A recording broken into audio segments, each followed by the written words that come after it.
ওই বন্ধুরা মনের মধ্যে সাহস নিয়ে এই টুনির মাউরে হাই দিলাম, কিন্তু ইয়াল্লা বন্ধুরা কি সুন্দর করে রিপ্লাই দিল। ওই বন্ধুরা আজকে আমি আইছিলাম ভক্তের ডুবার রেড রোজ মডেল একাডেমি স্কুলের ফাংশন দেখবা। ওই বন্ধুরা এই ফাংশনের মধ্যে যে টুনির মাও আইছে গো, কেনে টুনির মাও কোন দিকে আইলো গো।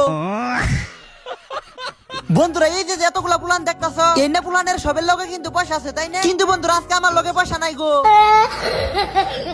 ওই বন্ধুরা আমার কাছে পয়সা নাই তাই কি হইছে, কেউ তো আর আমার চেহারা দেখে বুঝারতেছে না যে আমার কাছে পয়সা নাই। কিন্তু বন্ধুরা আমি ভালো করে জানি টুনির মাও কাছে বহুত পয়সা আছে। আর বন্ধুরা এনে কই আর কি হবো, চাইলে তো জীবনেও দিব না। তারপরে দেখা হইলো আমার সোনার বন্ধু গুলোকে। পরে আমি এই মালটারে লাহে করে কইলাম যে ওই তোমার কাছে 5 টাকা থাকলে দাও সে কলকি খাম। কিন্তু এই ছোট্ট বাচ্চাই আমার কেমন করে কইলো ওই যে আমার কাছে পয়সা আসাল, কিন্তু আমার টুনির মাউরে ভেতে কিনে দিছি এখন একটাও নাই। ওই বন্ধুরা তোমরা যে আমারে কমেন্ট করে কও আমি কি উড আমি সুন্দর, কিন্তু তারপরেও তো কোনো একটা টুনির মাও আমারে পছন্দ করে না।